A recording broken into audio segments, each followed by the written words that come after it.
¿qué tal? Muy buenas noches, bienvenidos a Noticias 22. Qué gusto estar con Rafael García Villegas. También hola, saludamos a Laura Regis en la interpretación de lengua de señas mexicana y a todos ustedes, gracias por acompañarnos. Mi querida Laura Barrera, amigos del auditorio, en efecto tenemos un programa muy completo, muy cargado de información y arrancamos. Mañana se celebra el Día Internacional de la Lengua Materna y las actividades comenzaron desde el día de hoy.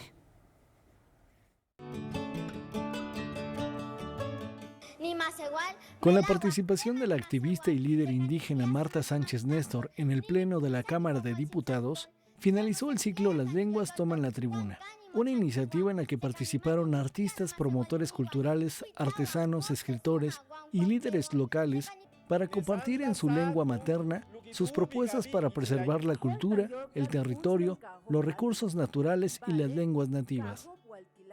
A través de sus voces, de todos ellos y todas ellas que aquí nos acompañan nuevamente, que estamos hermanados, queremos reconocer que compartieron con todas ustedes su sabiduría, la identidad, las raíces que sostienen las culturas del México que tanto admiramos y de esa riqueza profunda que tanto resaltamos a nivel nacional e internacional, todos los niveles de nuestra sociedad.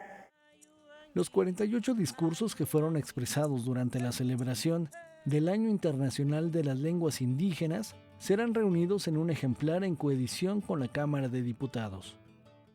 Si somos una potencia cultural como lo somos, es gracias a la diversidad cultural que honramos y que se honró gracias a la apertura de esta Cámara en la máxima tribuna de la representación del pueblo. Con el propósito de continuar con los proyectos que permitan construir una sociedad más inclusiva y que reconozca la riqueza cultural y el multilingüismo, la Secretaría de Cultura prepara un congreso internacional con acciones a largo plazo.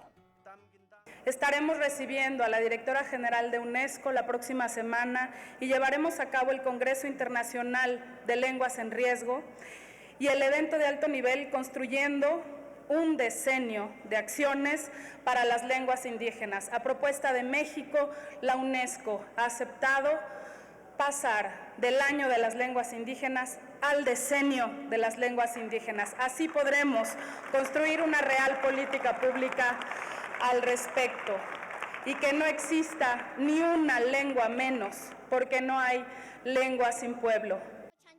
Noticias 22, Óscar Cortés. 68 lenguas indígenas en nuestro país. Y a propósito de esto, mañana en punto de las 7 de la noche no se pueden perder el ciclo Huehue, Diálogos a través del tiempo en el Museo Nacional de Culturas Populares. Y esto con motivo justamente del Día Internacional de la Lengua Materna.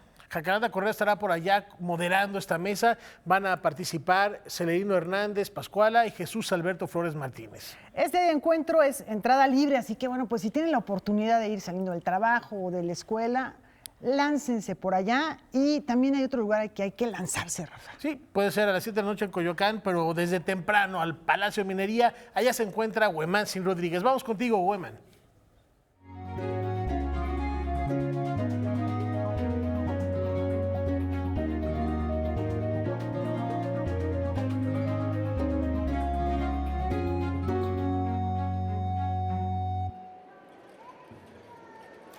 Hola Laura, hola Rafael, así es, el equipo de Noticias 22 también está aquí en la Feria Internacional del Libro de Minería, estamos en vivo que es el primer día y ya los estaba escuchando a propósito del Día Internacional de las Lenguas Maternas. El día de mañana en Noticias 22 Digital vamos a tener una conversación con Sol Chemo, una escritora en lengua maya, y tuvimos la oportunidad de conversar con ella en diferentes temas sobre literatura en lengua maya, sobre políticas culturales en lengua maya o en comunidades, en el caso de la península de Yucatán, y también cómo es ser mujer maya.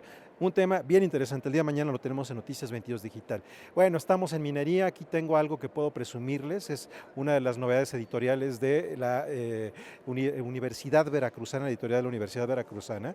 Entonces, este es un poemario bilingüe de Arthur Rimbaud. El año pasado presentaron Las Flores del Mal y ahora Las Iluminaciones con un prefacio de Paul Verlaine. Parte de lo que uno se encuentra, estaremos compartiendo más cosas a lo largo de la semana. ¿Qué les parece si comenzamos con la inauguración de esta feria que fue hoy por la mañana? Nuestra compañera Karen Rivera estuvo aquí. Con Colima como estado invitado de honor, se inauguró esta mañana la 41ª edición de la Feria Internacional del Libro del Palacio de Minería, en presencia de autoridades de la Universidad Nacional Autónoma de México, del Gobierno de la capital, de la Secretaría de Educación Pública y de la Cámara Nacional de la Industria Editorial. Serán más de 1,300 actividades y 600 casas editoriales las que se reunirán en Tacuba número 5 del Centro Histórico hasta el 2 de marzo. La Universidad Nacional Autónoma de México es fundamental para la ciudad y es fundamental para la nación. Y en la UNAM aprendimos también a debatir y sigue siendo centro del debate, de la crítica, de la diversidad. Que la riqueza cultural de la UNAM tiene que ver mucho con la autonomía. Y que si alguien quiere cambiar la ley orgánica, los estatutos tienen que ser los propios universitarios. Pero en el afán de hacer nuestra feria, la feria de todos los universitarios, se han aumentado en forma considerable las actividades sobre ciencia y tecnología, actitud lógica, si consideramos que la mayor parte de la investigación que se hace en México se desarrolla precisamente en nuestra casa de estudios. La importancia de las ferias del libro en nuestros días es evidente, pues viene a mitigar, al menos parcialmente, la falta en fase crítica de librerías en el país. Es insolayable que todas las autoridades que de alguna manera están vinculadas con la educación y la cultura fijen su atención y asuman un compromiso amplio para el impulso de políticas públicas que den certeza a todos los integrantes de la cadena productiva del libro con el fin de generar más y mejores lectores.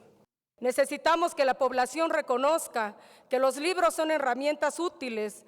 Por tal motivo, se requiere un cambio de perspectiva en donde los sujetos no sean los beneficiados de un programa, sino los actores de este.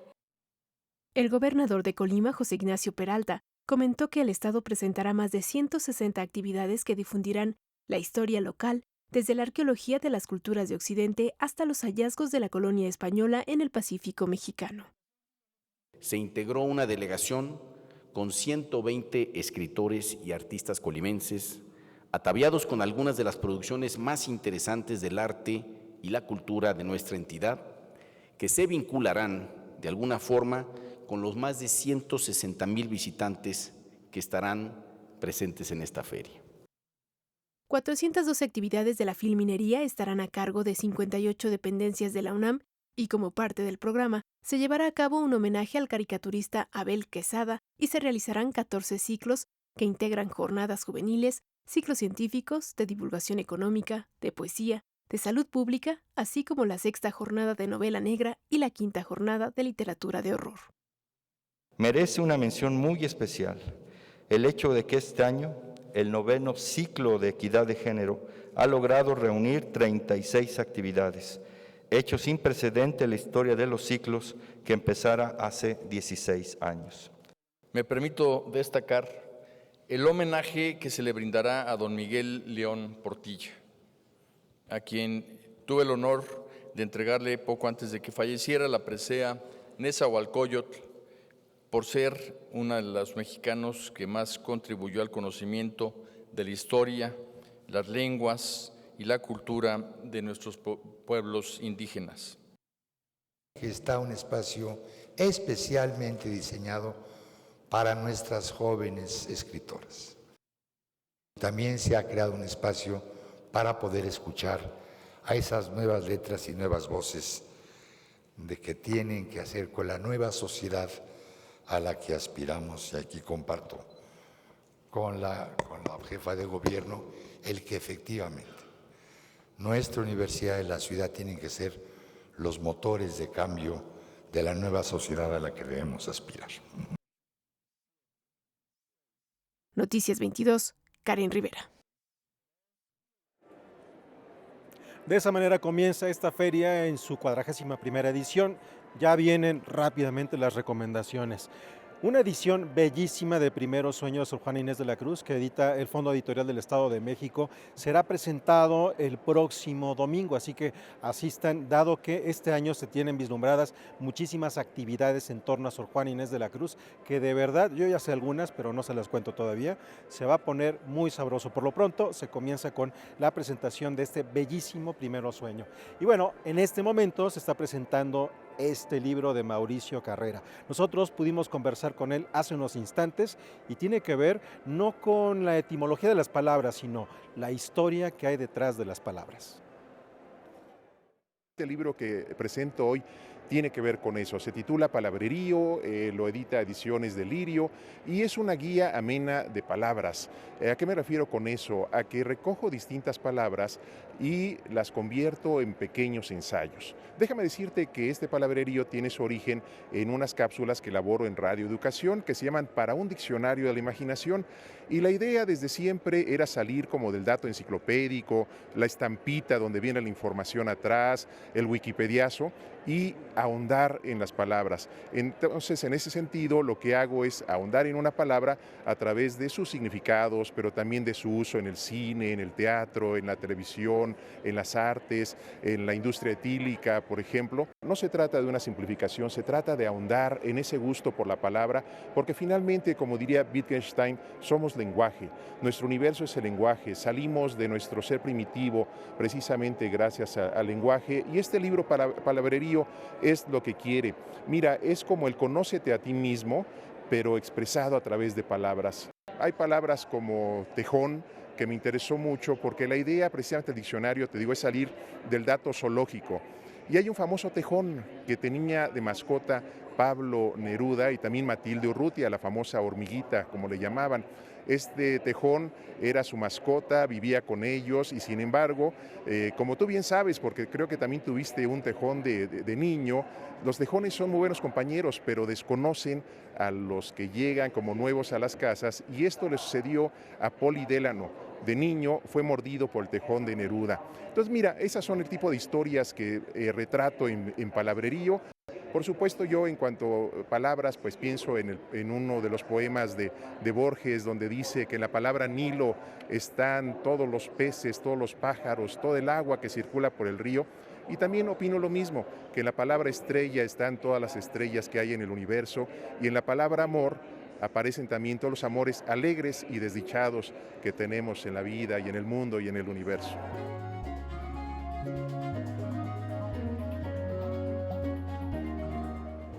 Bueno, por ejemplo, otra de las palabras que tiene Mauricio en este libro es escopeta. Y sí, habla de escopeta, pero también aquella escopeta que utilizó Hemingway, lo mismo para cazar leones y elefantes como para suicidarse. Es una historia interesante la que guardan estas 50 palabras. Una cosa que va a haber mañana aquí en esta Feria del Libro de Minería va a ser el encuentro con algunas de las personas que han tenido programas exitosos en salas de lectura a lo largo y ancho del país. Este ha sido un proyecto que ha sido acumulando con el paso del tiempo con otras actividades. La pregunta es, ¿qué entendemos como fomento a la lectura? Y al respecto nos responde la directora de la Dirección General de Publicaciones de la Secretaría de Cultura y también forma parte del equipo del Fondo de Cultura Económica. Recuerden que el Fondo de Cultura Económica, Educal y la DGP se están fusionando. Fomento a la lectura es acercar el placer de leer a la mayor parte de la población posible. Ese es el objetivo, eso es lo que queremos hacer, y lo hacemos a través de muy diferentes mecanismos, desde producir libros económicos. Si la barrera para que la gente lea es el que no llegan los libros a sus comunidades, a los pueblos, a las ciudades donde viven, es hacer ferias, tendidos, o llevar el librobús, o ahora una motolibrería que ya empezó a circular a partir de ayer, llevarla a colonias, a barrios, a las diferentes zonas del país, para que el libro esté cerca de donde la gente está, de donde la gente estudia, Este año se cumplen 25 años del Programa Nacional de Salas de Lectura, 22 años del programa de libroclubes y todas las iniciativas que ha habido en el país para hacer fomento a la lectura, para nosotros son muy bien vistas y muy apoyadas. Entonces, nuestra idea es aumentar. El año pasado logramos formar alrededor de 1.300 círculos de lectura, 1.300 círculos de lectura que ya están capacitados, que seguramente se convertirán en salas de lectura, o es muy probablemente que se conviertan en salas de lectura, pero que sobre todo generarán comunidades lectoras. Una oportunidad es esta, como hoy, que estamos en la Feria de Minería de la UNAM.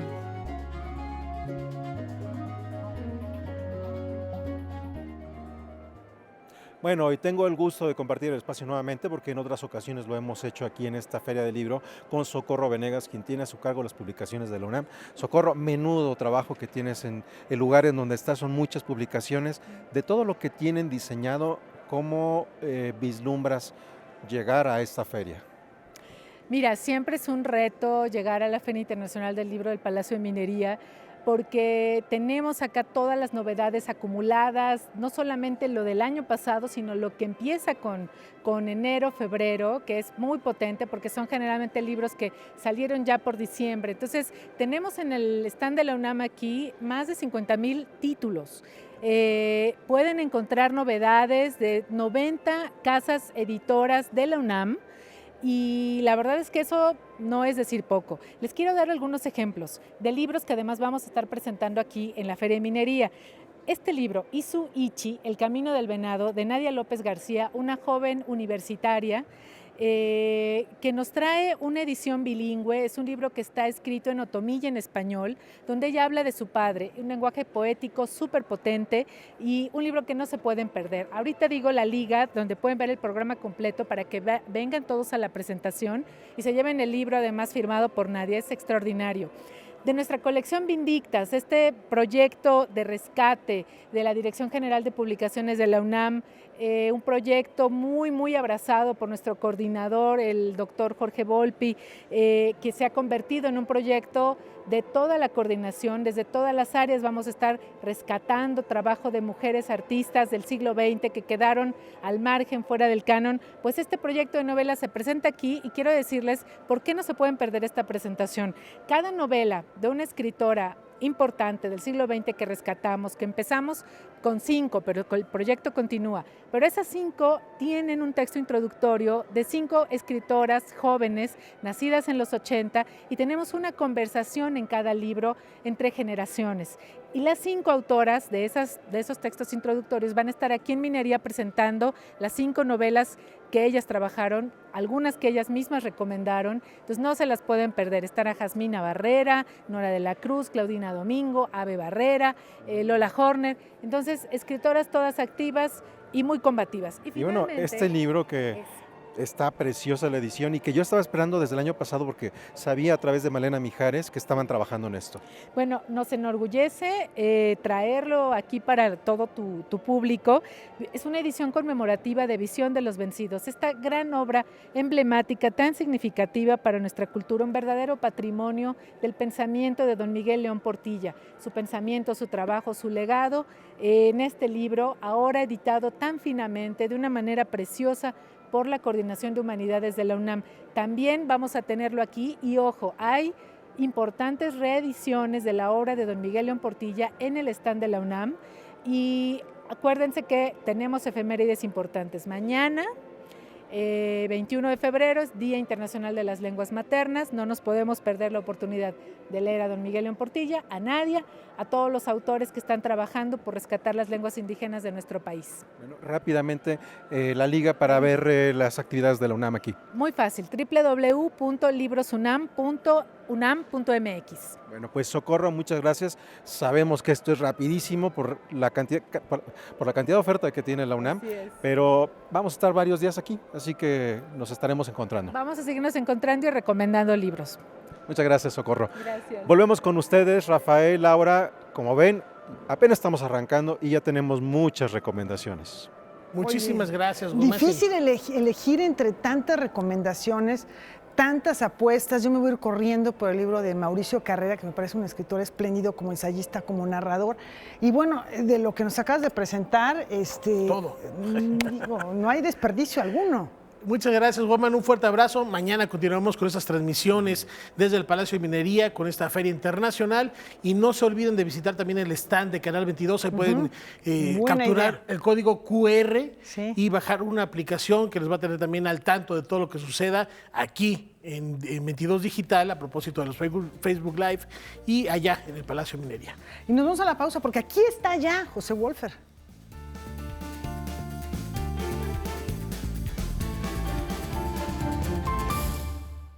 Este es el balance de la primera jornada Rumbos.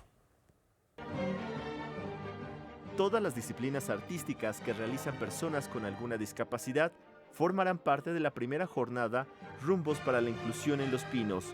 43 grupos y creadores, entre los que se encuentran la compañía Seña y Verbo, Teatro para Sordos, la compañía Pata de Cabra, el Ballet de la Discapacidad, la pintora Carmina Hernández y la poeta Cel Cabrera, compartirán sus creaciones este 22 y 23 de febrero. Personas con discapacidad no es un tipo de personas. Personas con discapacidad habla de diversidad funcional, es decir, justamente de la enorme variedad de maneras de ser que tiene el ser humano. Y en ese sentido, la inclusión va hacia diversidad funcional, pero también hacia diversidad sexual, hacia diversidad étnica, hacia diversidad lingüística. Es decir, el tema de la inclusión es un tema que habla de abrir, como dijo la secretaria Frausto, de abrir la cultura, de abrir nuestro mundo a toda la diversidad humana. Y ese es el enfoque que tenemos que tener. Y estas jornadas que se están llevando a cabo ahora en Los Pinos, creo que se han realizado justamente con esa visión en mente. Estas jornadas servirán además para reflexionar sobre los trabajos que se deben de hacer en todos los inmuebles de la Secretaría para facilitar el derecho a la cultura de todos los públicos. De aquí van a surgir buenas prácticas para todo lo que se tenga que hacer en el resto del espacio y de los espacios de cultura. Uno de los desafíos más grandes tiene que ver con zonas arqueológicas, sin duda. Hasta dónde se puede acceder, hasta dónde se pueden generar experiencias en paralelo para no intervenir el patrimonio, para cuidarlo, preservarlo. Noticias 22, Alberto Aranda.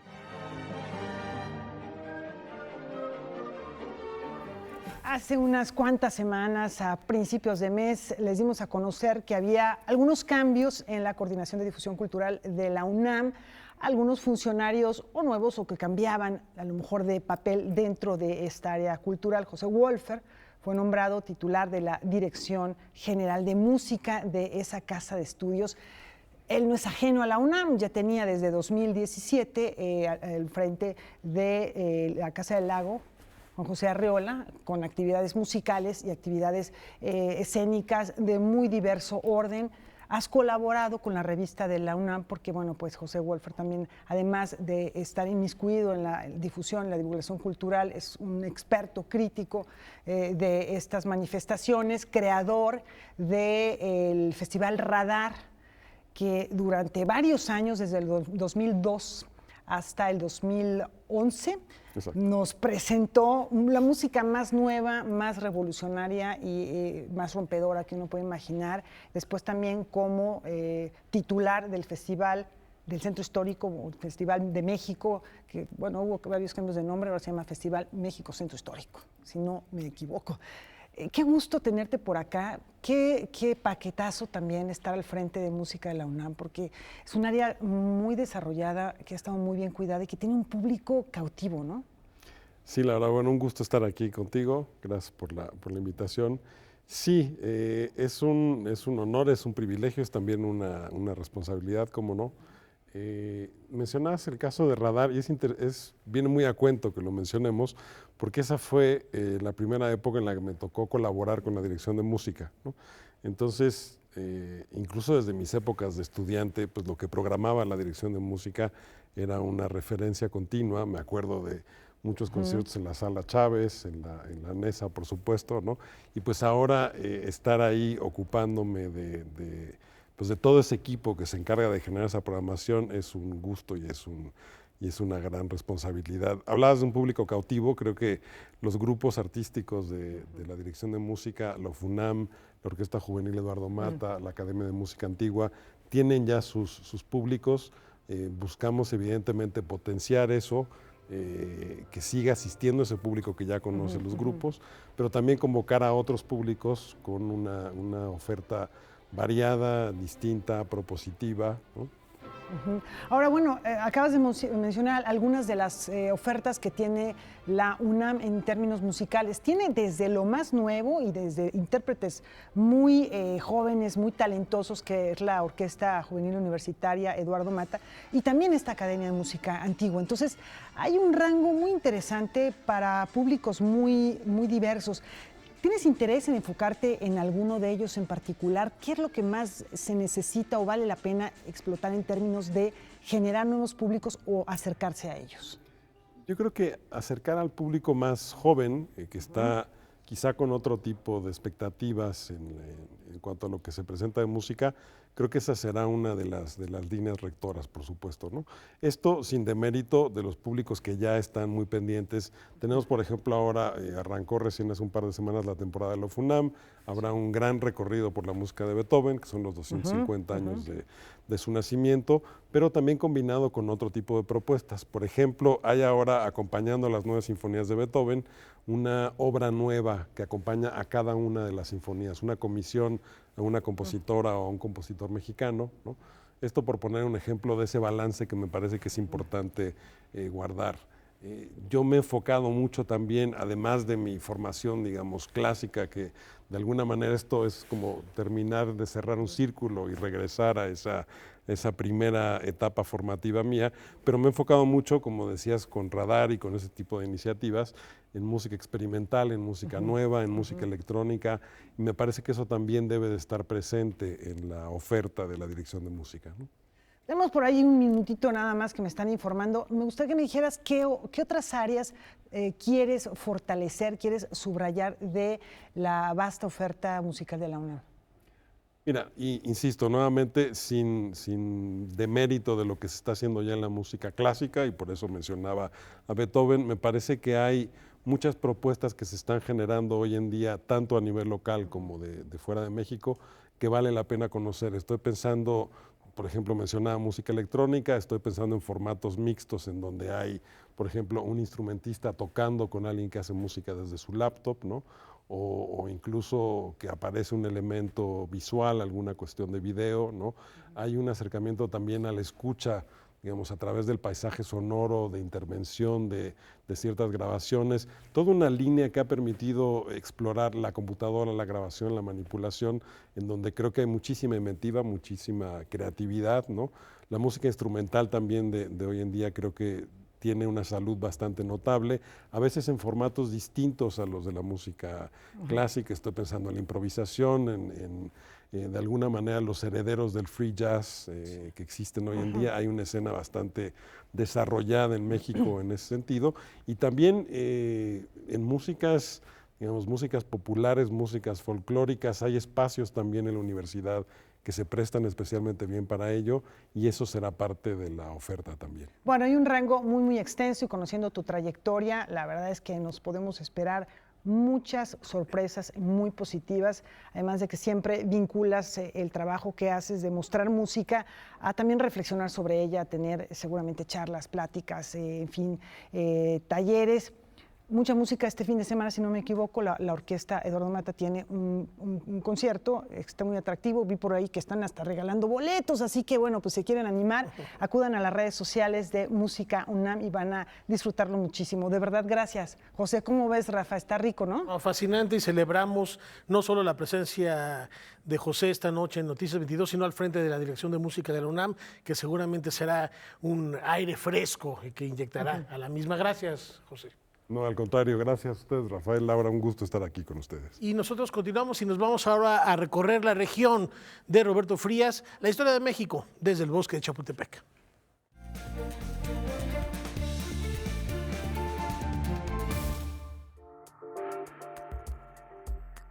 En su cuento Tenga para que se entretenga, José Emilio Pacheco describe la aparición de un extraño hombre salido de una trampilla en el pasto en pleno bosque de Chapultepec.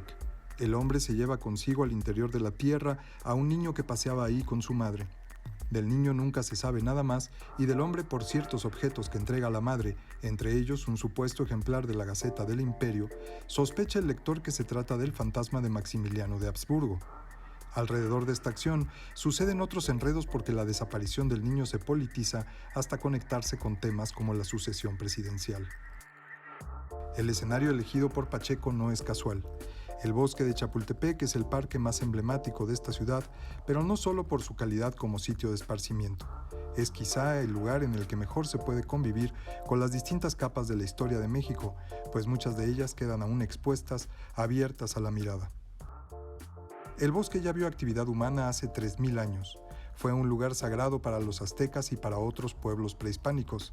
Ahí quedan vestigios de los baños de Moctezuma, restos del acueducto virreinal y de las intenciones de Hernán Cortés de apropiárselo para su marquesado.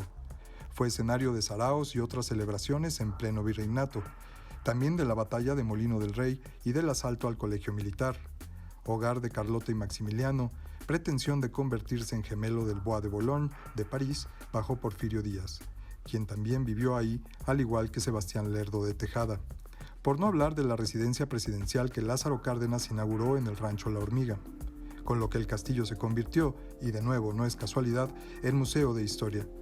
O la Casa del Lago, que primero fuera club del automóvil en los años 20 y luego uno de los focos de generación de cultura más activos. Sin dejar a un lado el Museo de Antropología e Historia, quizá el más ambicioso e imponente del país. No caben en este espacio la cantidad de muestras de nuestra historia con las que puede confrontarse uno a diario en Chapultepec. Pensando en esto, nos preguntamos por la función actual del bosque, más allá de las obvias. Queda claro que el lugar todo es una especie de templo histórico no buscado, construido por el tráfago mismo del acontecer político, social y cultural.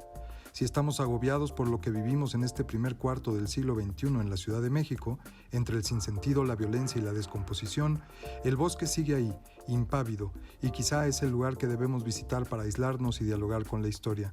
Encontrar en él respuestas para nuestro conocimiento interior, respuestas que nos ayuden a dejar su silencio y su aire puro y enfrentarnos de nuevo con el absurdo que vivimos todos los días. Para Canal 22, Roberto Frías.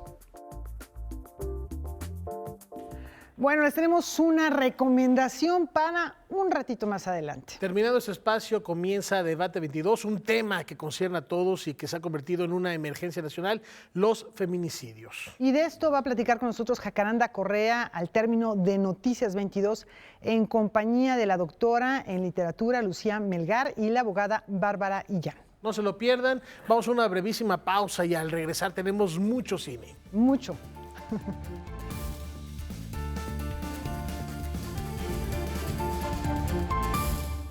Les decíamos que tenemos mucho cine y así es, Rafa. El FICUNAM está a la vuelta, Julio López en Marquesina.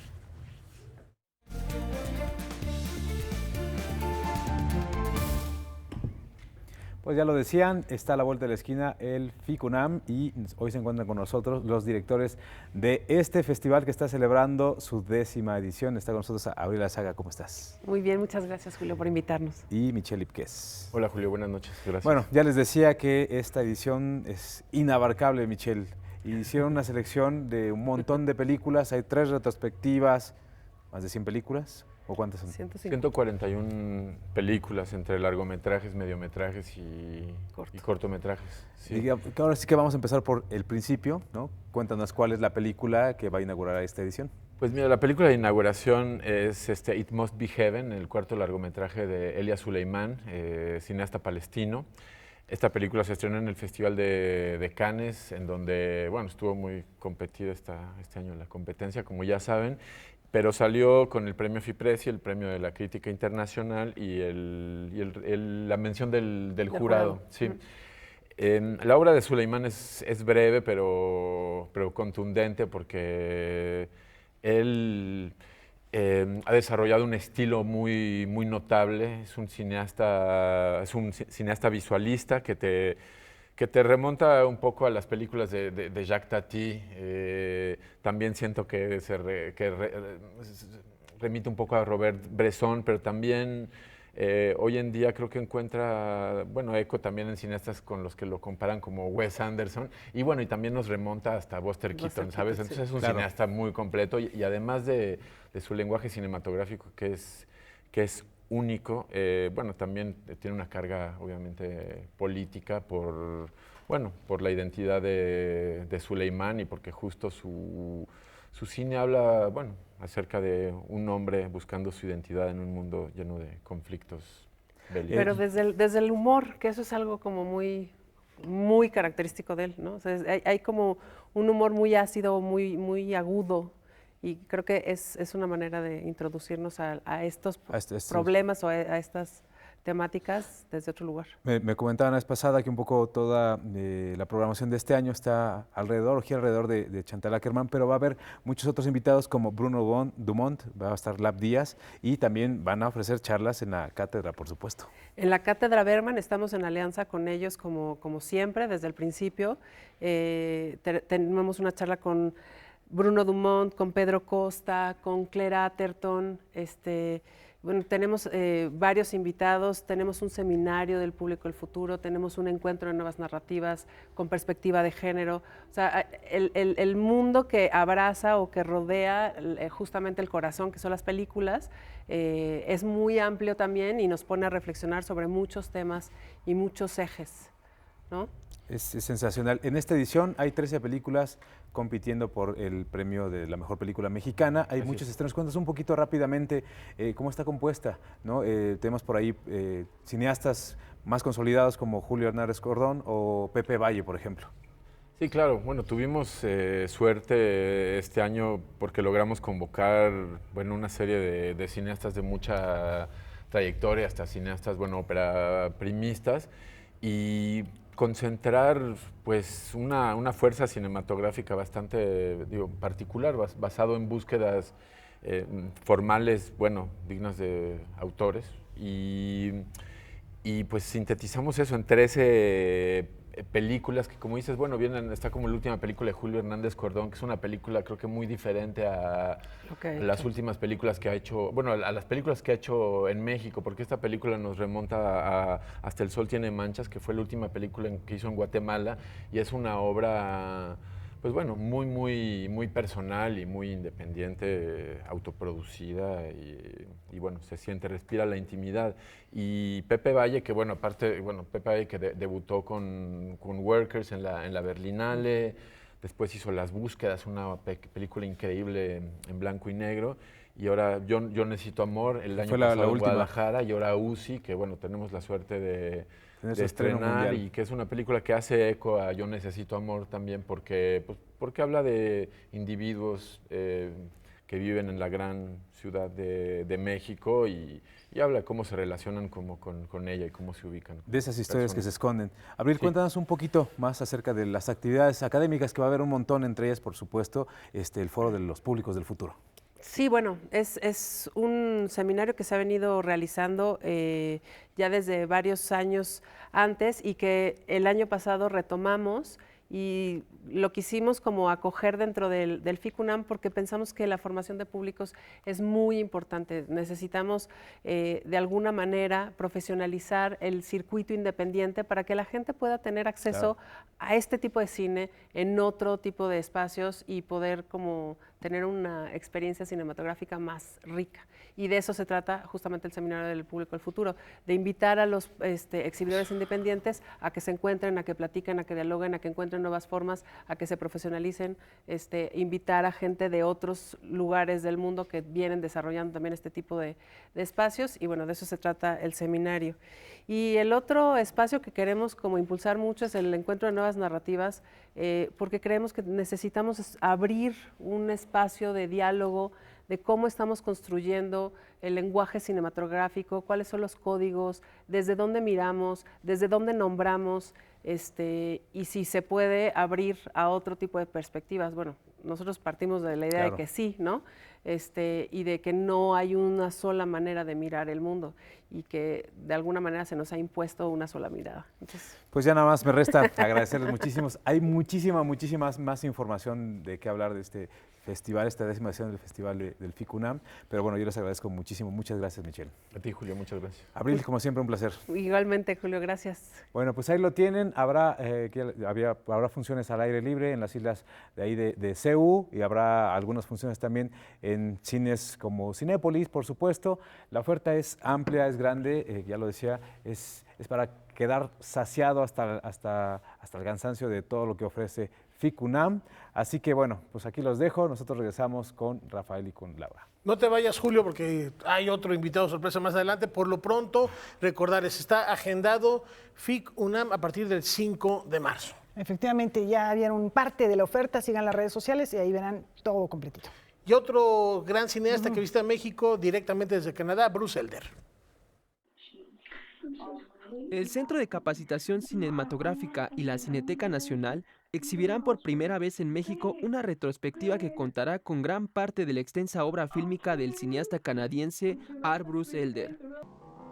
Esto como parte del esfuerzo por acercar al público mexicano al trabajo de un cineasta que, a pesar de ser reconocido como el director experimental más importante de América del Norte en la década de los 80, es poco conocido en nuestro país. Lo que yo y la otra organizadora, que se llama Sofía Peipoc, que también es estudiante del CCC, creemos que es importante traerlo, es que el cine experimental y formas no narrativas de hacer cine han sido prácticamente ignoradas en nuestro país, particularmente en escuelas de cine en donde se enseñan formas muy decimonónicas, narrativas de hacer las cosas. Entonces nos parece muy importante que se vean otras formas de hacer cine, que se entiendan otras formas de comunicar sentimientos, de comunicar estados sociales, de comunicar todo ese tipo de cosas que a veces las historias se quedan cortas y se necesitan otros métodos y que son poco conocidos en nuestro país. La retrospectiva iniciará en el Centro de Capacitación Cinematográfica con una masterclass en donde el propio cineasta se acercará a su obra fílmica para compartirla desde un punto crítico. La gran aportación de Bruce Elder al cine experimental en particular son los gráficos por computadora. Él fue de las primeras personas junto con Bill Viola, por ejemplo, que usaron efectos hechos en computadora. Él a principios de los 80 él ya estaba usando efectos por computadora y gráficas por computadora. En sus películas podemos encontrar una preocupación acerca del cuerpo como objeto, del cuerpo como vehículo para el espíritu. Podemos encontrar reflexiones sobre la guerra, sobre la violencia, sobre, por ejemplo, el uso de la tecnología desde la década de los 80, cómo nos relacionamos hombre y máquina, hombre y digital, por así decirlo. Esos son los principales ejes de su trabajo y todo tiene por atrás, claro, un tinte de espiritualidad y de emocionalidad pura. Posteriormente, se proyectarán en la Cineteca 5 películas y 5 cortos, los cuales serán exhibidos en una sola función. Además de ello, y para cerrar con broche de oro, habrá una última presentación en el Instituto Francés de América Latina, con la intención de que aquellos despistados que no hayan podido asistir a las funciones anteriores tengan una última oportunidad de ver el gran trabajo del cineasta. Invitamos a todo público al ciclo de retrospectiva de Bruce Elder en la Cineteca del 25 de febrero al 1 de marzo. También los invitamos a la masterclass que va a haber en el CCC, en donde se proyectará una película, y a la última función que se hará en el IFAL el 2 de marzo. Noticias 22, Miguel Vázquez. Tenemos una breve pausa. Ya volvemos.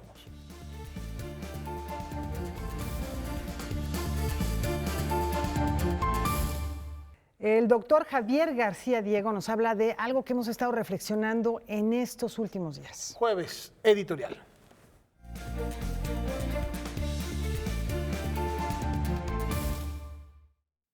Un refrán popular dice que no hay quinto malo. Probablemente sea un refrán de origen taurino. Y por eso se dijo que fue el quinto movimiento en contra de Madero el que terminó derrocándolo. Primero enfrentó a la rebelión reyista, luego a la rebelión zapatista, en tercer lugar a la rebelión orozquista, luego a la rebelión felicista y finalmente el cuartelazo de febrero de 1913, que fue el que terminó con su gobierno. En realidad, el movimiento del cuartelazo de febrero de 1913 incluyó 2 cuartelazos y no solo uno. El primero fracasó estrepitosamente el primer día. 9 de febrero, Bernardo Reyes, su jefe, quedó muerto frente a las puertas de Palacio Nacional. Félix Díaz tuvo que parapetarse en la Ciudadela. El presidente Madero no fue hecho prisionero como lo habían acordado los levantados. Sin embargo, Lauro Villar, el comandante militar de la plaza, quedó herido y fue sustituido por Victoriano Huerta. Desde los primeros días, Victoriano Huerta empezó a hacer su cuartelazo, un segundo cuartelazo dentro de la decena trágica. Para, digamos, el día 15 de febrero, cada día llegaban más contingentes huertistas a Ciudad de México. La ciudad era un caos. Se hablaba de desabasto, se hablaba de inseguridad, se hablaba de muchos cadáveres, tanto de seres humanos como de bestias, caballos, por ejemplo, insepultos. Una crisis higiénica, una crisis sanitaria tremenda en Ciudad de México. Se hablaba, obviamente, de conversaciones entre Huerta, Félix Díaz, la clase política, senadores, diputados y sobre todo cuerpo diplomático. El 18 de febrero es el día en que inicia abiertamente el segundo cuartelazo dentro de la decena trágica. Se aprendió a Gustavo Madero y se le entregó Huerta, se lo entregó a Félix Díaz, sellando el pacto de la Ciudadela o el pacto de sangre. Esa misma noche fueron aprehendidos Madero, Pino Suárez y Felipe Ángeles por las fuerzas de Aureliano Blanquet, que habían sido encomendadas por Huerta para controlar el entorno del Palacio Nacional, esto es, el entorno directo del presidente Madero.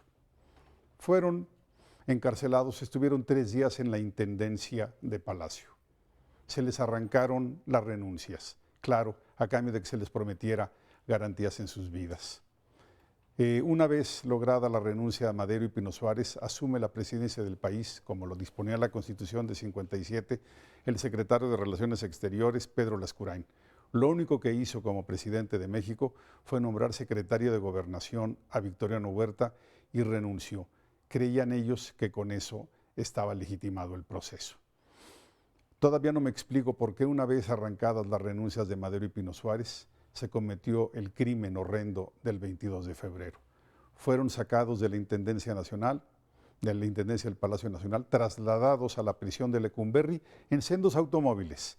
El de Madero lo encabezaba un mayor de rurales llamado Francisco Cárdenas. El que llevaba a Pino Suárez lo controlaba un cabo de rurales llamado Rafael Pimienta. Los dos, Madero y Pino Suárez, fueron asesinados al llegar a Lecumberri. El parte oficial dijo que murieron en un asalto de simpatizantes tratando de liberarlos. Nadie lo creyó. Fue la noche más horripilante de nuestra historia. Bueno, pues como ya lo habían dicho, tenemos aquí en el estudio a Juan Antonio de la Riva, que viene a platicarnos de su película Ladronas de Almas, que se presenta por la pantalla de Canal 22. ¿Cómo está? Qué gusto, Julio. Me da mucho gusto saludarlo y saber que la película se exhibe hoy en este canal. Es realmente muy grato saberlo. Tuve la oportunidad de estar en el estreno de esta película y Sí. ya se lo mencionaba, es una incursión en el género de horror. Así es, en el cine mexicano ha sido un género muy frecuentado, pero no siempre con muy buena fortuna. Recordemos muchos intentos, aunque en los últimos años ha habido un auge.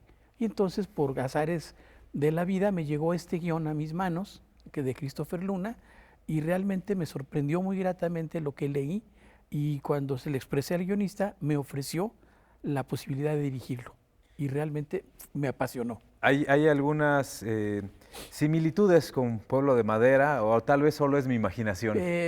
Pues el hecho de que esté ubicado en provincia, Yo creo, ¿no? Hasta ahí me quedo yo con eso, pero sobre todo en un contexto histórico de la independencia de México, de la guerra de independencia. No, yo creo que hay poco, ¿no? Yo creo que hay poco, pero sí tiene muchos más puntos de contacto con el género de terror mexicano, que se han hecho algunas películas en México sobre el tema.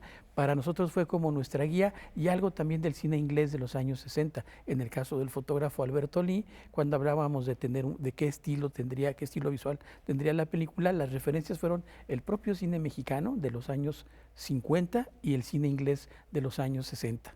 Tiene personajes que son fundamentales en este género, que son especie de zombies o no muertos, o no sé cómo llamarles un poco. Claro, bueno, son muertos vivientes, porque yo sentí que la palabra zombie, que tiene un uso de muchísimos años, de siglos, a través de la tradición del vudú que llegó a América, sentí que era como un término como de cierto género mucho más moderno. Eso fue lo único que yo propuse cambiar del guión, que no se les llamara zombies sino muertos vivientes, y eso le da un toque de originalidad al asunto y de reto creativo. ¿Cómo hacer creíble una historia de muertos vivientes, de zombies, en la época de la independencia? Realmente creo que es muy arriesgado, pero creo que asumirlo con profesionalismo, con seriedad, con convicción, que es algo importante en el género de terror, pues el resultado puede ser bueno para quienes lo ven, ¿no? ¿Cómo fue recrear justo esta época? La producción es muy austera, son unos cuantos detalles de escenografía y de vestuario, los elementales, los necesarios para justamente tener la credibilidad.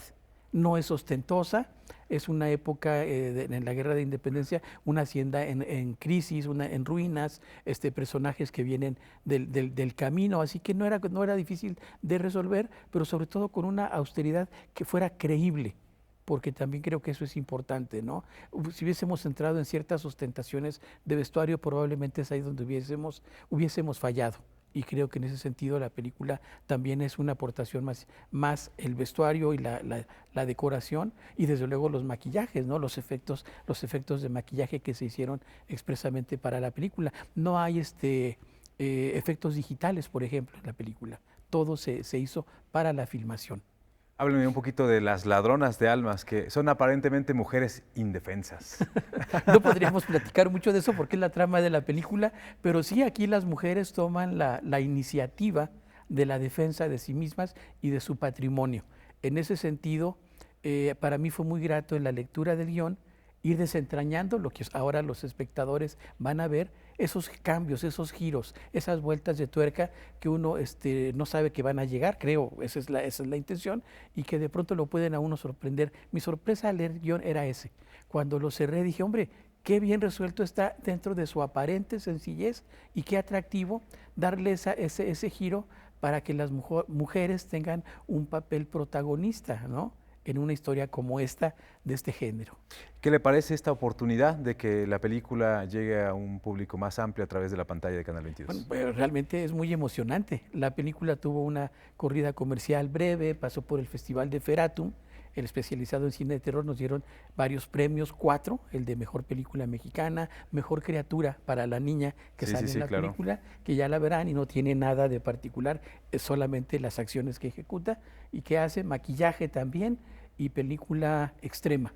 Esos fueron los 4 premios. Entonces es muy grato que la película a través del Canal 22 llegue al público del país, porque creo que son es la nueva manera de llegar a públicos más amplios. Estoy seguro que ahora en Durango estarán muy pendientes de esta proyección, y desde aquí les mando un saludo a mis paisanos, por supuesto.